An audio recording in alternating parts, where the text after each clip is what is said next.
नमस्कार दोस्तों, मेरा नाम शैलेश सक्सेना है। मैं एक सेल्स कोच मेंटर एडवाइज़र हूँ।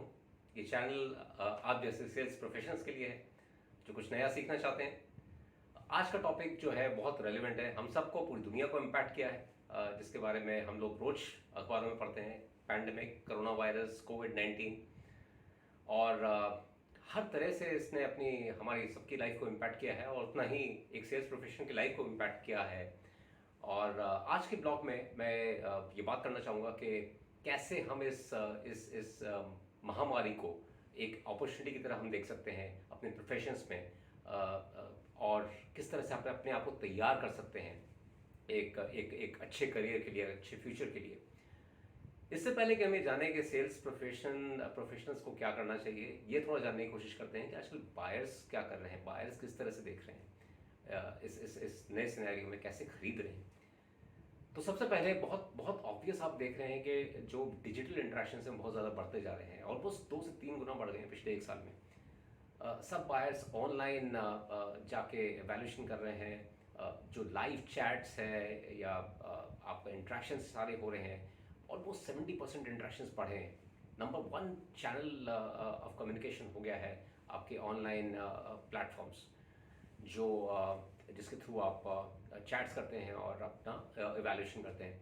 अगर हम देखें कि जो ऑनलाइन बी टू बी, अगर हम देखें बी टू बी डिसीजंस जितने हो रहे हैं, ऑलमोस्ट 43% जो बी टू बी डिसीजंस हो रहे हैं वो ऑनलाइन में ही हो रहे हैं।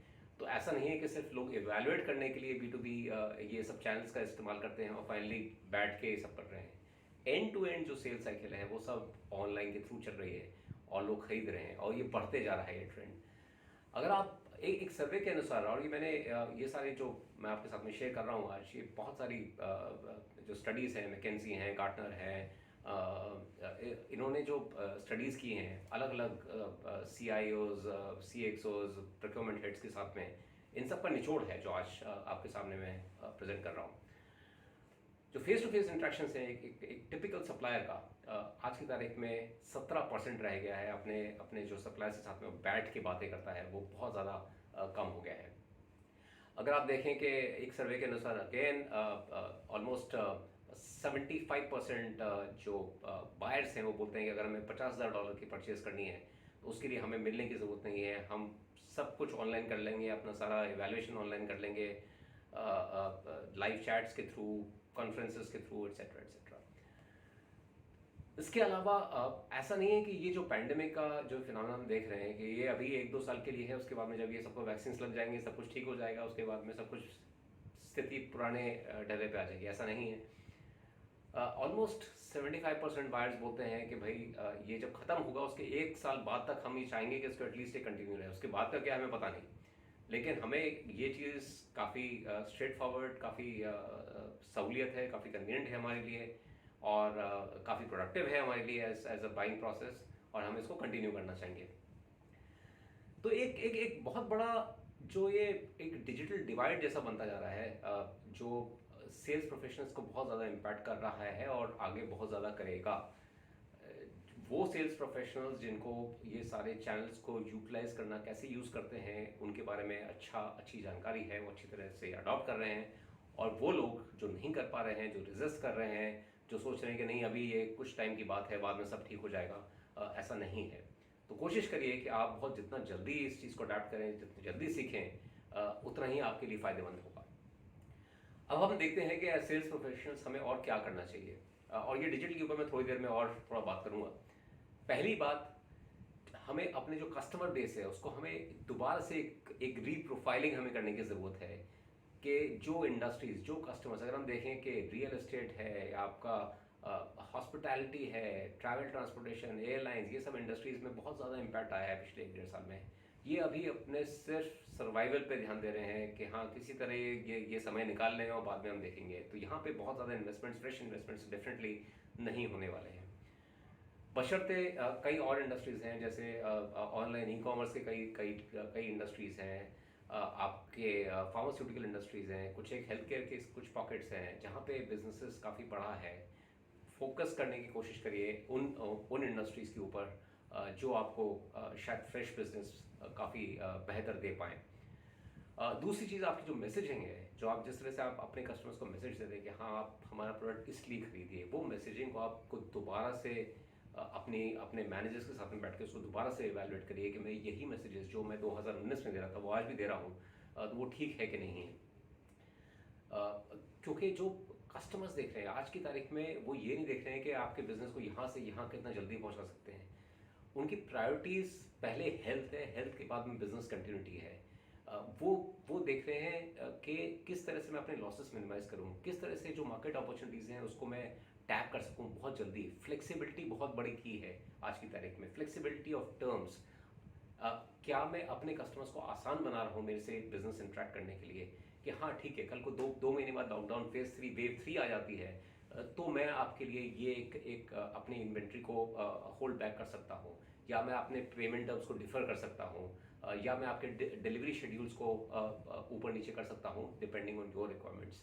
कस्टमर्स आज की तारीख में इस चीज़ों पे बहुत ध्यान दे रहे हैं, तो कोशिश करिए कि आपकी जो मैसेजिंग है that should be build around flexibility, that should be build around आपकी किस तरह से loss minimisation rather than something else which में बी गुड टू हैव। इसके अलावा आप कोशिश करिए कि थिंग्स लाइक जो डिजिटल की हम बात कर रहे हैं, उससे पहले मैं एक रेफरेंसिबिलिटी की बात करता हूँ, ये बहुत इंपॉर्टेंट है। अगर हम देखें तो एक सर्वे के अनुसार अगेन ऑलमोस्ट 90% कस्टमर्स बोलते हैं कि अगर मुझे मेरी इंडस्ट्री में मैं जिसको जानता हूँ वो अगर मेरे को रिकमेंड करता है, अगर आपको भी कोई अगर बोलता है कि हाँ मैंने ये मोबाइल फ़ोन लिया है, बहुत अच्छा मोबाइल फ़ोन है, तुम भी जाके लो, तो तुम आपके चांसेस जो हैं वो बहुत ज़्यादा बढ़ जाते हैं, ऑलमोस्ट 90% बढ़ जाते हैं एक सर्वे के अनुसार, for customers to buy from a reference और थ्रू और बिकॉज ऑफ अ रेफरेंस। तो कोशिश करिए, और ये बहुत ज़्यादा अपॉर्चुनिटी इसलिए है क्योंकि अभी तक as an industry, as a sales professionals, हम लोग ने इतना फोकस नहीं किया है इसके ऊपर। ऑलमोस्ट 10 से 15% लोग ही इस पर ध्यान देते हैं, और 90% कस्टमर्स हैं जो ये चीज़ की बहुत कदर करते हैं। तो इससे बहुत ज़्यादा अपॉर्चुनिटी निकल सकती हैं आपके लिए। अपने कस्टमर्स को बोलिए कि आप हमें रेफरेंस दें, और कोशिश करिए कि उनको आप किसी तरह आप एक्स्ट्रा सर्विस देके किसी तरह से उनको रिवॉर्ड कर सकें उस रेफरेंसेस के लिए। अब हम आते हैं डिजिटल की तरफ। मैसेजिंग प्लेटफॉर्म्स हर जगह हैं, चाहे वो आपके व्हाट्सएप हो, चाहे आपके लिंक्डइन हो। आज की तारीख में कस्टमर्स के साथ में हम बैठ नहीं पाते हैं, तो कस्टमर्स का ऑनलाइन प्रोफाइल जानना बहुत ज़रूरी है। वो लिंक्डइन पे क्या किस तरह के पोस्ट करता है, फेसबुक में उसका क्या उसके इंटरेस्ट हैं, इंस्टा पे वो क्या पोस्ट करता है, तो वो जानने की बहुत ज़रूरी है, बहुत ज़रूरत है। और कोशिश करिए कि आप उनसे इंट्रैक्शन जो हैं वो सिर्फ एक कॉन्फ्रेंस का 9 to 10 पे जाके ख़त्म नहीं हो, वो आगे भी रहे। वो रिलेशनशिप बिल्ड करने के लिए, सोशल इंट्रैक्शन के लिए, सोशल इन्फ्लुएंसिंग बहुत ज़रूरी है उसके साथ में। इसके अलावा बहुत सारे कस्टमर्स हैं जो आपके जो बहुत सारी कंपनीज हैं जो डिजिटल कूपन का काफ़ी सक्सेसफुली इस्तेमाल करती हैं, और उसका रिडेम्पशन रेट्स काफ़ी ज़्यादा बढ़ गए हैं, ऑलमोस्ट 50% हो गए हैं कई इंस्टेंसेस में डिजिटल कूपन का रिडेम्पशन करना। और उससे एक नई अपॉर्चुनिटी डेवलप हो सकती है आपके बिजनेस के लिए। और उससे सिर्फ एक नया कस्टमर नहीं मिलता है जो एक एक्स डिस्काउंट या एक्स ऑफर को अवेल करता है, बट उसका आपको पूरा एक डेटा मिल सकता है कि कहाँ से वो अवेल कर रहा है, कौन से शोरूम में जाके वो अवेल कर रहा है, उसकी एज क्या है, उसकी फैमिली की डिटेल्स अगर आपको जानना चाहते हैं क्या, ताकि आप उनको कुछ और क्रॉस सेल अपसेल करना चाहें, तो उसकी पॉसिबिलिटीज़ खुल जाती हैं। लॉयल्टी प्रोग्राम्स अगेन बहुत बहुत इंपॉर्टेंट होता जा रहा है, और ये लिंक करता है आपके रेफरेंसेस, लॉयल्टी प्रोग्राम्स कई बार मर्ज हो सकते हैं। कोशिश करिए कि आप अपने कस्टमर्स को ये लॉयल्टी प्रोग्राम सिर्फ आपके एयरलाइंस के लिए, होटल्स के लिए, रेस्टोरेंट्स के लिए अभी तक इसमें ही इतना बहुत ज़्यादा इस्तेमाल हुआ है, लेकिन बहुत सी इंडस्ट्रीज़ हैं, B2B बिजनेसेस बहुत सारे हैं जो लॉयल्टी अपने कस्टमर्स को रिवॉर्ड करते हैं उनकी लॉयल्टी के लिए। और कोशिश करिए कि आप एक लॉयल कस्टमर्स की बेस को बढ़ाने की कोशिश करें। लास्ट बट नॉट लीस्ट, आपका एक नया कॉन्सेप्ट, नया तो इतना नहीं कहूँगा मैं, लेकिन उसका अडॉप्शन जो है बहुत ज़्यादा उसका अभी पिछले 1-1.5 साल में बहुत बड़ा है, जिसको हम फिजिटल बोलते हैं, या फिजिकल और डिजिटल को कंबाइन करके कि आपके ऑनलाइन स्टोर पे कोई कस्टमर जाता है और कोई उसको एक शर्ट पसंद आती है, वो जानना चाहता है कि मेरे नियरेस्ट शोरूम में वो कहाँ पे अवेलेबल है, ताकि मैं ट्राई करके फिर मैं उसको खरीदूँ। तो वो एक इंटरफेस, एक एक्सपीरियंस, एक बहुत सीमलेस आपको प्रोवाइड करना बहुत ज़रूरी है, ताकि ऑनलाइन और ऑफलाइन का जो डिवाइड है वो कम हो। एक रिसर्च के अनुसार अगेन ऑलमोस्ट 20% जो ऑनलाइन परचेजेस होती हैं वो ऑफलाइन या फिजिकल स्टोर्स उसको इन्फ्लुएंस करता है। कई बार आप स्टोर डिपार्टमेंटल स्टोर्स में जा रहे होंगे, वहाँ पे एक आपको पुश नोटिफिकेशन आएगा कि आपने एक फलाना एक शैम्पू लिया है, आप कंडीशनर लेंगे तो ये है, आपको एक ऑफ़र, सोप का एक और ऑफ़र है। बहुत सारे आजकल बारकोड स्कैनर्स हैं कि आप स्कैन करके आप कुछ एक अवेल कर सकते हैं।